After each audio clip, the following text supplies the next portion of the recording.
اگر کوئی کرایہ دار گھر کے اندر کنسٹرکشن کر لیتا ہے, گھر کے اندر رینوویشن کروا لیتا ہے اور لاکھوں روپیہ گھر کے اندر خرچ کر دیتا ہے, دکان کے اندر کنسٹرکشن کر لیتا ہے, دکان کی انٹیریئر ڈیکوریشن کر لیتا ہے, تو تھوڑے عرصے بعد مالک مکان کہتا ہے کہ جی میرا گھر یا دکان خالی کریں, تو اس کے بارے میں قانون کیا کہتا ہے اور جو کرایہ دار ہے وہ کہاں جائے گا, کیا کرے گا؟ ڈیٹیل سے ذرا بتائیے گا اس کے بارے میں. جی, اس میں بڑا واضح قانون موجود ہے اور ہماری اعلیٰ عدلیہ کے پریسیڈنٹس موجود ہیں کہ کرایہ دار جو بھی رینوویشن کرتا ہے, جو بھی کنسٹرکشن کرتا ہے, وہ اپنے رسک اینڈ کاسٹ پہ کرتا ہے. ہاں, اس کی ایک ایکسیپشن ہے.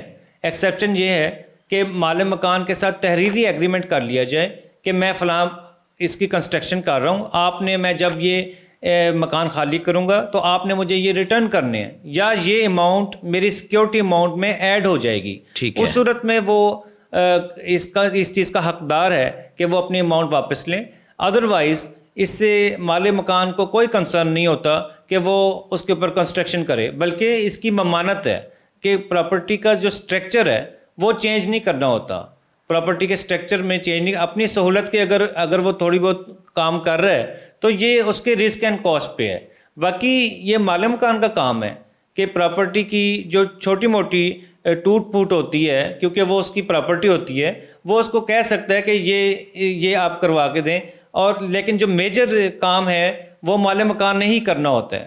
کرایہ دار اس کا کلیم نہیں کر سکتا کسی صورت بھی بعد ازاں. یعنی کہ رسک اگر وہ ہے اس میں انوالو ہے کہ رسک انوالو ہے کہ اگر کوئی بھی بندہ یا کوئی بھی کرایہ دار اگر پراپرٹی کے اندر بہت زیادہ چینجز کرتا ہے, رینوویشن کرتا ہے, لیکن ایگریمنٹ میں اس کا ذکر نہیں ہے, تو اس صورت میں وہ جو کاسٹ ہے وہ کرایہ دار کو پڑے گی. جی بالکل. اور وہ کاسٹ وہ کلیم نہیں کر سکتا.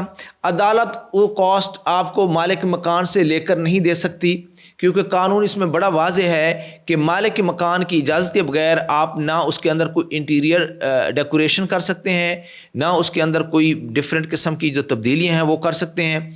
تو دونوں صورتوں میں آپ کو لاس ہی ہوگا, اور آپ کو اگر وہ آپس میں کوئی ایسی ڈسپیوٹ رائز ہو جاتا ہے تو عدالت اس معاملے میں آپ کی کوئی مدد نہیں کر سکے گی. بالکل ایسے ہی. اگر آپ نے کوئی ڈیکوریشن کرنی ہے یا اس میں کوئی تبدیلیاں کرنی ہیں, کوئی نئی کنسٹرکشن کرنی ہے, کوئی واش روم بنانا ہے, کوئی اسٹوری بنانی ہے, وٹ ایور جو بھی کام کرنا ہے, تو اس کا ایک ریٹرن ایگریمنٹ ہونا چاہیے.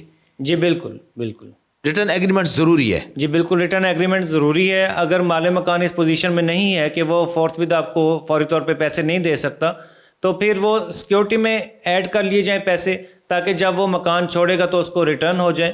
ادروائز جو ہے اس کا نقصان کرایہ دار کو ہی ہوتا ہے کہ وہ میجر اس میں ایکسپینسز نہیں کر سکتا, وہ ریکوری نہیں کروا سکتا. جی بالکل. اکثر اوقات ہمارے پاس کیسز آتے ہیں, لوگوں نے جھگڑا ڈالا ہوتا ہے جی کہ مالک مکان نے مجھے 2 ماہ بعد نوٹس دے دیا, لیکن میں نے تو لاکھوں روپے لگا دیے, اب میرے وہ پیسے بھی نہیں دیتا, مجھے پریشان بھی کر رہا ہے. تو ہم اس کو یہی کہتے ہیں کہ بھائی آپ نے اسے اجازت لی تھی.